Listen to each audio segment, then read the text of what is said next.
الحمد لله رب العالمين، والصلاة والسلام على سيد المرسلين وعلى آله وصحبه أجمعين، أما بعد. أعوذ بالله من الشيطان الرجيم، بسم الله الرحمن الرحيم. تلك الدار الآخرة نجعلها للذين لا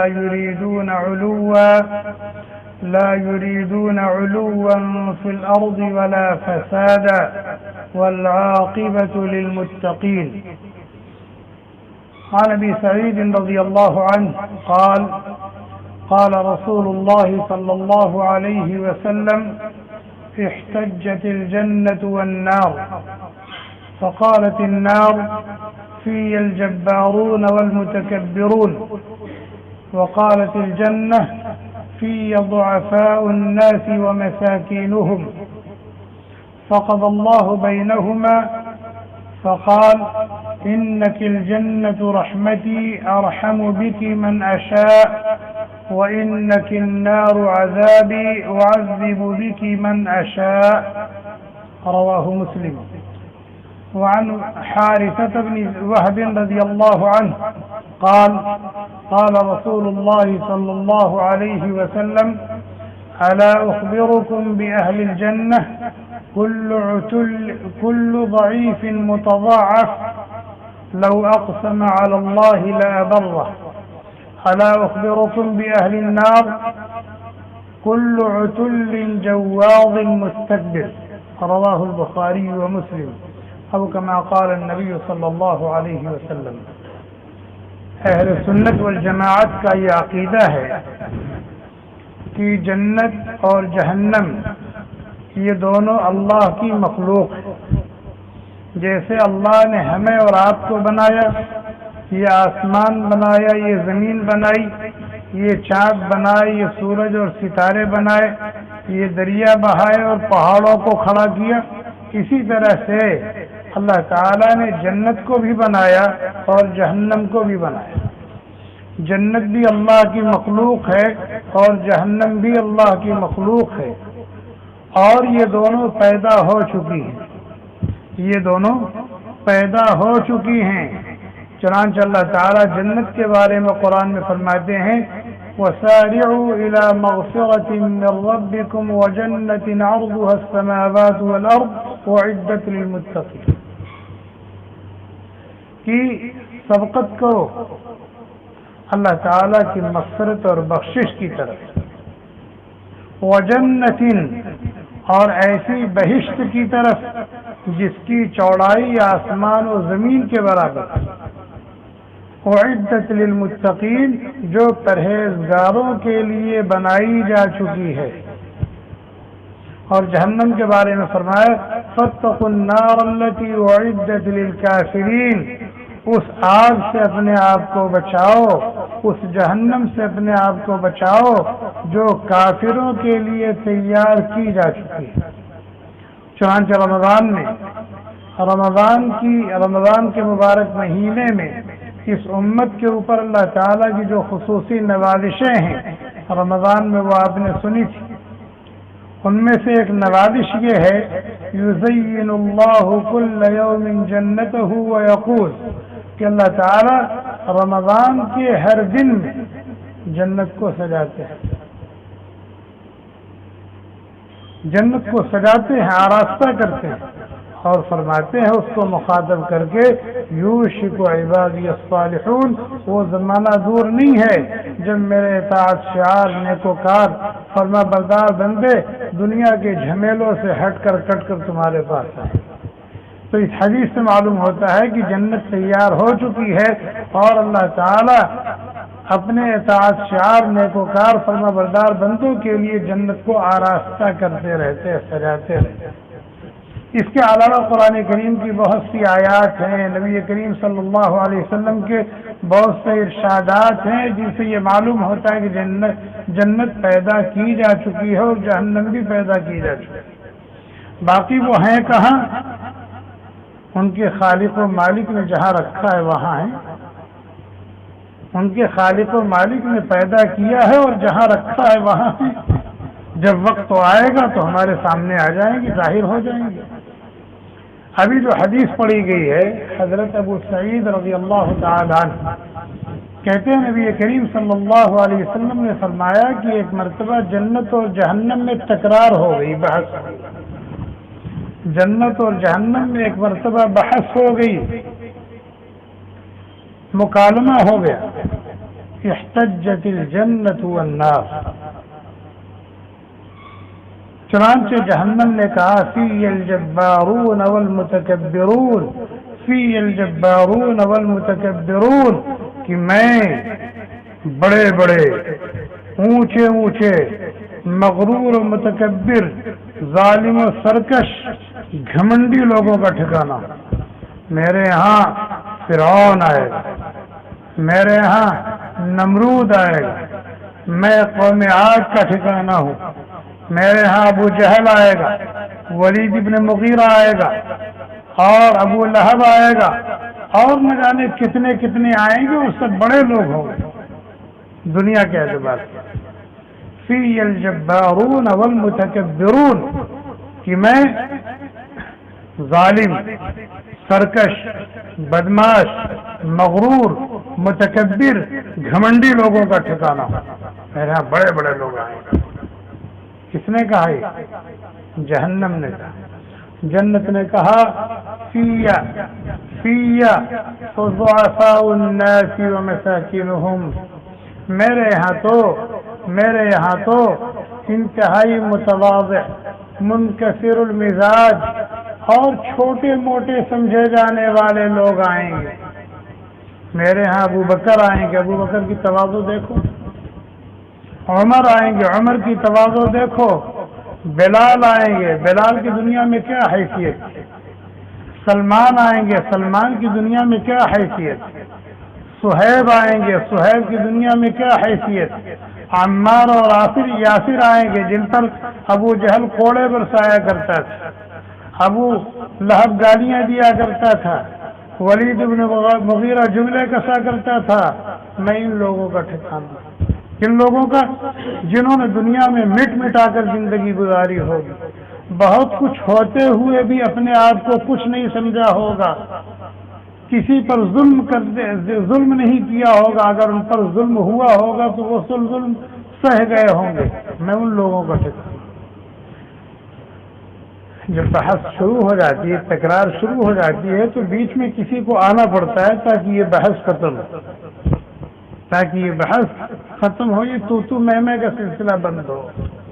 اللہ تعالی نے فیصلہ فرمایا دونوں کے درمیان، اور فرمایا انک الجنت رحمتی ارحم بک من اشاء، او جنت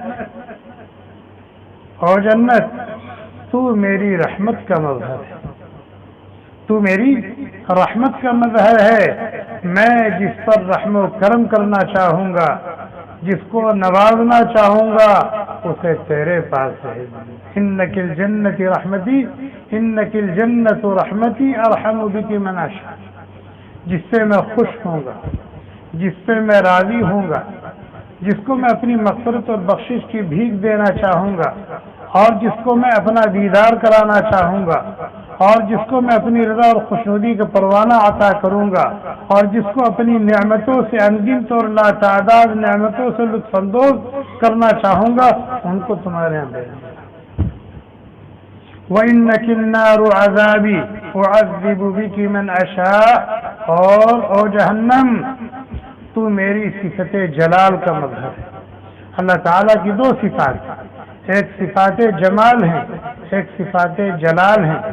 اللہ تعالیٰ غفور ہیں، غفار ہیں، رحیم ہیں، رحمان ہیں، عفو ہیں، شکور ہیں، ستار ہیں۔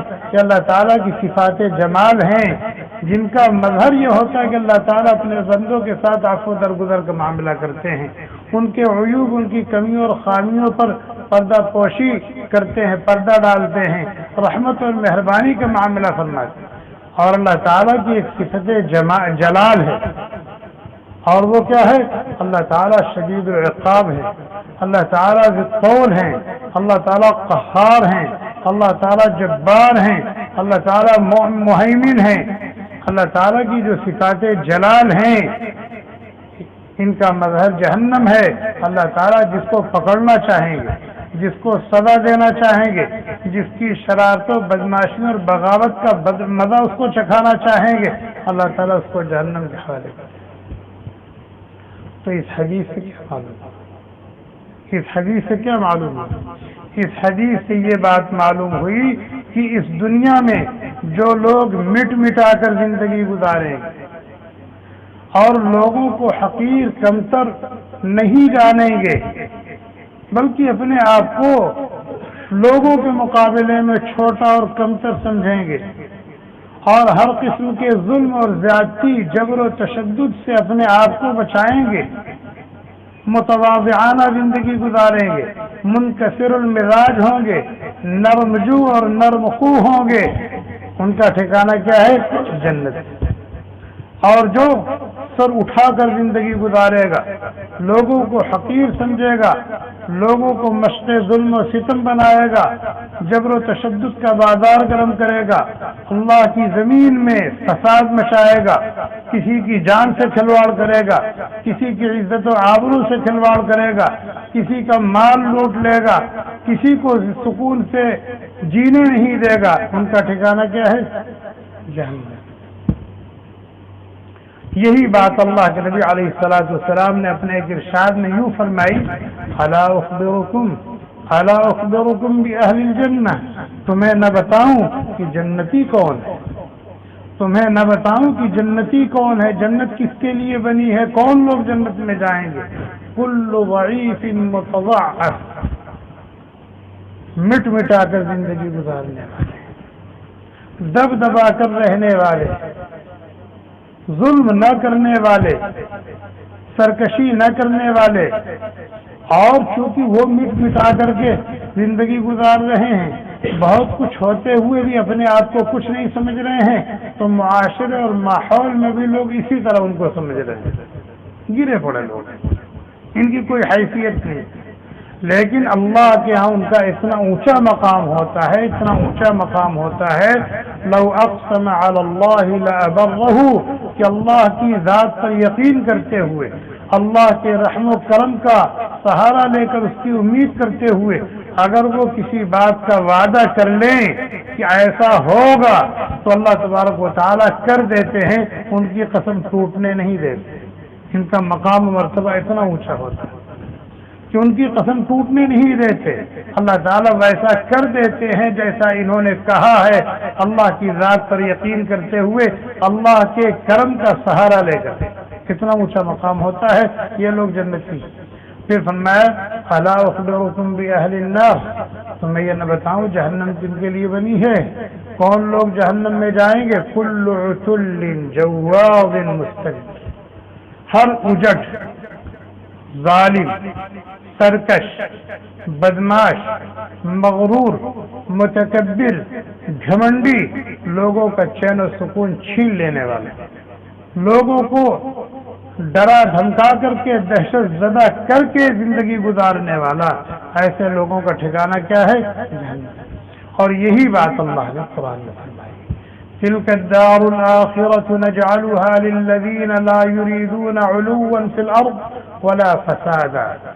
دار آخرت، جنت کی نعمتیں، اللہ کی مغفرت اور بخشش، اللہ کی رضا اور خوشنودی، اللہ کا دیدار، یہ سب کن کا مقدر ہے؟ کن کے نصیب میں آئے گا؟ جو دنیا میں سر اٹھا کر زندگی نہیں گزار رہے، یعنی سرکشی اور جبر و تشدد، سرکش اور ظالم اور متکبر بن کر زندگی نہیں گزار رہے، اللہ کی زمین میں فتنہ اور فساد نہیں مچا رہے. والعاقبۃ للمتقین، اور بہترین انجام تو انہی لوگوں کا ہوتا ہے جو اللہ کے اطاعت شار، نیکوکار، فرما بردار، متقی و پرہیزگار بندے.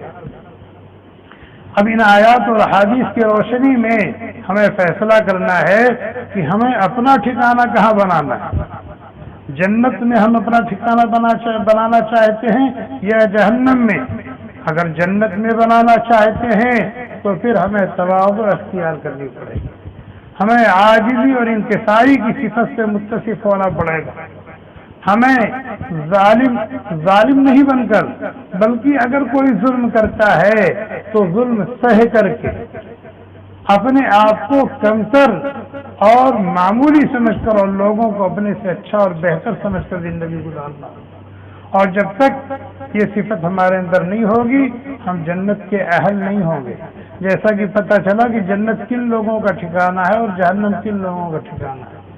ہم اپنے بڑوں کی زندگی دیکھیں، خود نبی کریم صلی اللہ علیہ وسلم کا مقام و مرتبہ کتنا اونچا تھا اور آپ کے اوپر اللہ تعالیٰ کی نوازشات کتنی تھیں، لیکن یہ سب کچھ ہوتے ہوئے اپنے آپ کو کچھ نہیں سمجھتے تھے. بالکل مٹا رکھا تھا، جس کو کہتے ہیں فنا فی اللہ کی تہ میں بقا کا راز مضمر ہے. جو آدمی اللہ تعالیٰ کے لیے اپنے آپ کو مٹاتا ہے اور اللہ کے لیے اپنے آپ کو جھکاتا ہے اور اللہ کے لیے اپنے آپ کو دباتا ہے، تو پھر اللہ تبارک و تعالیٰ کے ساتھ چونکہ نسبت اس کی ہو گئی ہے تو اللہ تعالیٰ باقی ہیں، ہمیشہ ہمیش رہنے والے ہیں. اپنے اس بندے کو اور اپنی اس بندی کو بھی لازوال کر دیتے ہیں، بقا عطا فرما دیتے ہیں، اور وہ بقا جنت کی شکل میں ہوتی ہے. اللہ تعالی ہمیں ان باتوں کی سمجھ عطا فرمائے، اپنی مغزیات پر چلائیں، نامغزیات سے بچائیں. اہل جنت کی جو صفات ہیں اللہ تعالیٰ اپنے فضل سے ان صفات سے متصف ہونے کی ہم سب کو توفیق عطا فرمائیں، اور اہل دوزخ کی جو صفات ہیں اللہ تعالیٰ ہم سب کو اس سے بچائیں اور اپنی پناہ میں رکھیں.